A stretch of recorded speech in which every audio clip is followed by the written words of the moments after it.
Future plans. Future plans. Ah, okay. Future plan.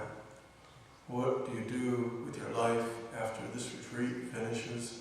Yeah, something like that. Something like that. Yeah. Okay. Future plan. Okay. This is a little more difficult because it's not just a desire. It's not just one desire. It's a whole idea of who you are and where you are in the time-space continuum. And it's actually a fantasy. It's not truth. And if your meditation, your awareness is really deep and really full, you'll see that it's not what's happening right now. It's not what you're doing now. It's a fantasy. Okay? And so what you have, that takes a little more skill. And the skillful thing is don't give it a lot of energy.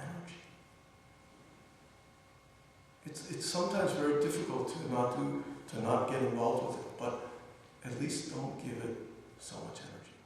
When I was doing a retreat many years ago, about 20-some years ago, I was studying Korean language very diligently and trying to learn Korean. I was always studying Korean language, and even on my break times in the retreat, I would study Korean language. And I thought it was very important I learn Korean. And then after like 2 years of being in Korea, the Korean government, I had to go to them to renew my visa. And the Korean government officials looked at me and said, "What are you doing in Korea, anyhow?" And he looked at me like he was not a Buddhist. He just looked at me and said, You're just taking advantage of, the temple. You're just staying there and, having a good time there. And he said, "I'm not going to renew your visa." And the Korean government official said, "I'm not going to renew your visa. Because if they don't renew your religious visa, you can't stay here anymore." And that was like I had been there 2 years. I did practicing, but I was also studying Korean, like really very diligently. And I got kind of a big, unhappy sort of feeling, but there wasn't much I could do. Say, "I'm not going to renew your visa, and you're just wasting time." And I went to the Kyeolche. This was just before the winter Kyeolche, like we have here. And during that Kyeolche, I was making many plans. I was planning to go to Japan, or I was planning to find a Zen temple in Japan or one in China, and I'm going to sit there, and I'm going to practice Japanese Zen. And I got a book even on Japanese Zen temples, because there were people, carrying these little books around with guides to temples, etc. But I already have been studying Korean very diligently for 2 or 3 years. And it was sort of like, suddenly I'm making all these plans for, something completely different, for leaving the country. And yet part of me said, these plans are not important. I'll just do the Kyeolche. I'll just do my practice. So I finished the Kyeolche, and the time came when we all left the temple where we were doing Kyeolche. At that time we were doing Kyeolche over there in Sudosa.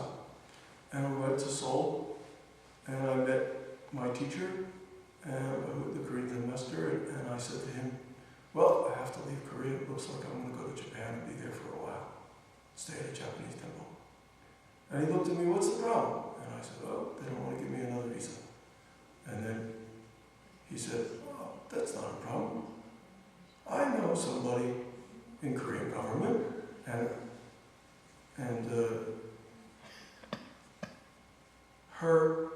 his wife is a member of our temple, August Temple.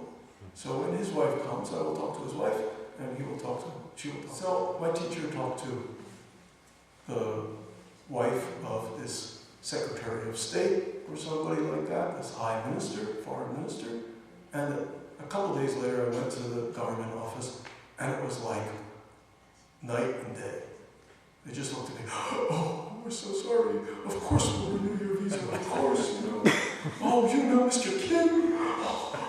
And they're like sweating, It was like day and night. Now, 90 days I sat during the Kilche making my plans to go to Japan. Mapping out where I would go, who I would meet, everything. And it all came down to a not necessary trip. So you don't know what's going to happen. During Kyoto, we see our karma very clearly. Yeah. Now that you're speaking about that. But sometimes it's not clear how to use it to help others. How to use it? To help others. So, how can we do it? What's not clear? It's you see it and you cannot really do nothing about it, change it or touch it or... Yeah, so only seeing it is not enough. Okay. It's not enough. It's not enough to just see it. Okay, so we say in our school, first you perceive that you have some heavy karma. Like you have some habit that makes you run to the kitchen at midnight and eat another meal.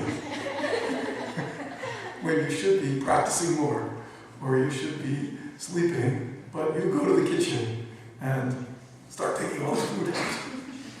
And that's like what we call karma, heavy karma. And maybe the person who goes to the kitchen at midnight, they deliberately are eating very little for lunch and very little for dinner so that they can stay thin.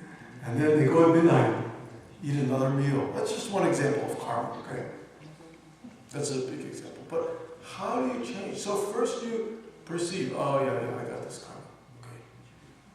Then we say first, clean this karma as necessary.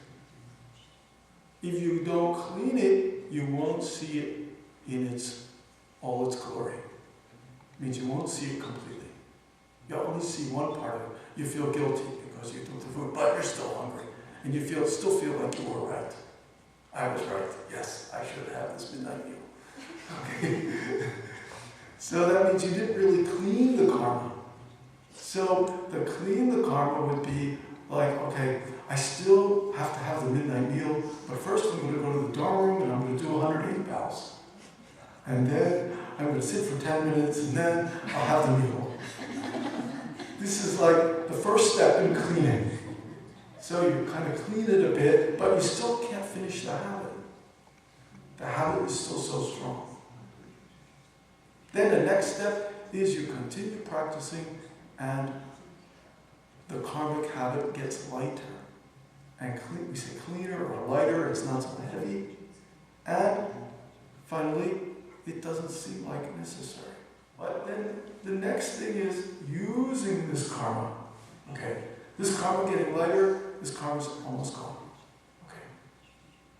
But the next part would be, in the simple example I gave, like the person who's very attached to food, is next think about what kind of food other people like. How can I give food to others? How can I provide good food for others? That's the next course. So it really using your karma depends on what karma you have. Okay? It really depends on like what you are drawn to and what your talent is.